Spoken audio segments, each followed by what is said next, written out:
Di ba? Dapat lang, di ba mga ate at kuya, brothers and sisters, it is not fair to others what you are not willing to do yourself.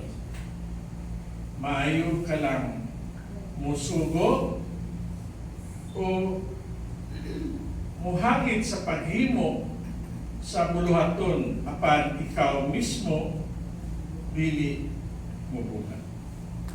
Sa atong gospel karong gabi na, taken from Matthew chapter 23, nadungog nato ang mga makusganon nga ang pagsaway ni Jesus sa mga Parisiyo. In verse 13, it says, Jesus said, "But woe to you, scribes and Pharisees, hypocrites, because you sought the kingdom of heaven again men.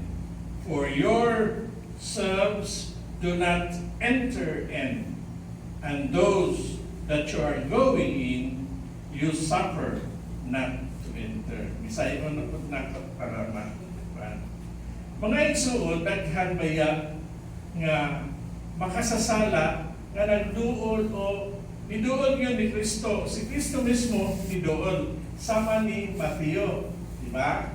O samong sabsa ni Juan, Sakio, or kadtong katakawatan, no? Pero unsa man ang gibati ni Jesus nila? Unsa ang gibati ni Jesus sa atong makasasala? Kay Mateo, ina niya si Mateo nga, "Oy, Mateo, uban ka na ako." Okay?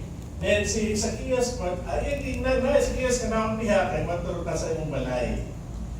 So ang kawatan, sa katapusan, tingnan nga, uban ka na ako, kuyog sa paraiso. So, brothers and sisters, may suon ang mga makasasala nga matilud-anon ngayon nga maghinulsol, si Jesus masinabtanon kayo o mapasayuon. Apan di ay mga brothers and sisters, mga taong nag-iila nga matarong sa katilingban, edukado o magtututo sa balaod sa mga reliyoso. Unsa man ang gibati ni Jesus kanina. Sa pangunani. So dinhi sa kuan, ang gibati ni Jesus, dili sa 14 verses 14 na sukog yung bayan si Jesus, no? "Woe to you, scribes and Pharisees, hypocrites again, because you devour the houses of widows, praying long prayers. For this you shall receive the greater judgment." Sa verse 15 na po, woe! So nasuko na po gahapon si Jesus. "To you, scribes and Pharisees, hypocrites, because you go around about the sea and the land to make one proselyte, and when he made, you make him the child of twofold more than yourselves." Sa verse 16, again, nadungog kung naghahatag na po si Jesus kanila, nga, "Woe to you blind guides that say, whatsoever shall swear by the temple, it is nothing, but that he shall swear by the gold of the temple is a debtor."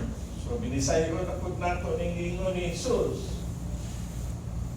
Bukat kayo ang ipamulong ni Jesus ngadto sa mga Parisiyo. Sakit ba yan? Paminawon ka ito yung ingon. Kanong ingon siya, "Whoa, oy, mga Parisiyo, mga hypocrites," no? Yun na. Talagsaon nato makita si Yesu Kristo, mabati o mutas ang iyang ang tingog ni Jesus o mawad-an sa iyang pasensya. Kung adunay batasan nga makasuko niya, kini ang batasan nga dili matinod anon. Batasan nga magpaarong ingnon. So diyan din sa po si Jesus no, kung pag-ingnon ta no.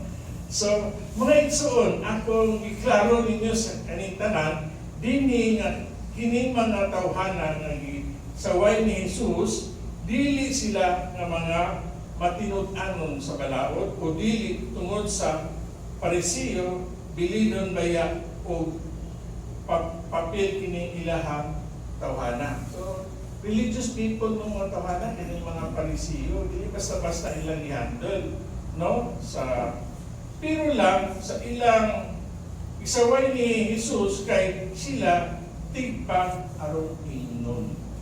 Taas kayo sila, paano, ma-pride kayo sila, no? Hipokrito sa unsa nga pamaagi. Okay? Una sa tanan, atong masabtan sa Ebanghelyo, kini nga tawhana nagpataas sa ilang kaugalingon. O sa ilang sa mga paghukom sa mga tao, sila anag magbuot unsay angay buhaton nga mahilangit ang tao. Sila na ang musulti kung kinsa na makasulod o dili makasulod gina sa gingharian sa Ginoo. O grabe sila nga ka-demanding, daghan sila isugo o ipatuman sa mga tao nga halos gani imposible sa mahimo sa mga katilibano. Okay. Ilabi na mga dili udupado o sa mga kapos. Unya, brothers and sisters, unya ra ba wala pagbuhat sa tinuray nga gikasuguan sa buluhaton. Okay? So, religious pero kulang sa action. Okay? Again, in 17, again, nagas, maraming salit na po si Jesus. Ye foolish, that blind for whatever is greater, the gold or the temple that sanctify the gold. Sinusan naman sa verse 18, and whoever shall swear by the altar, it is nothing but whosoever shall swear by the gift that is upon it is a debtor. So, sa iyo na ito. Para maklaro.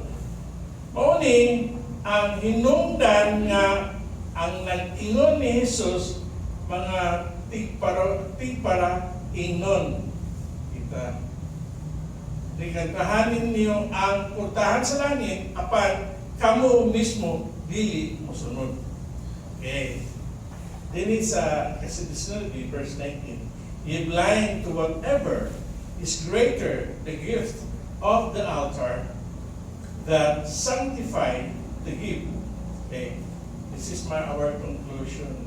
Akong pananaw. Nawaan na sila sa tingaw na pagpasabot sa mga importante nga dili bulawanon ang gasa kung dili ang presensya sa Diyos. Dili usab ang halad sa Diyos kung dili ang halaran nga naa ng Diyos. Indeed, brothers and sisters, hypocrisy is a fruit sa mapagtaas, no? Nang taas of pride, mataas kayo. Kining gospel karon naghagit ka natong tanan nga matinud-anon gayud ni Jesus sa isig katao o kaugalingon mismo. Dili lamang ang para sa mga parasiyo kung dili kitang mga katawan sa katilingban, whether you like it or not, brothers and sisters. We have to accept that there are also Pharisee in each of us. It's in each of one of us na atay tig parang inon sa matang usap ka nato. Daghan ni gayon nga atong ipakita sa gawas dili gyud mao'y tinuod sa sugo. Daghan ni gayon nga ipalabas nato nga kita Diyos nun, o matarong, o dalaygon.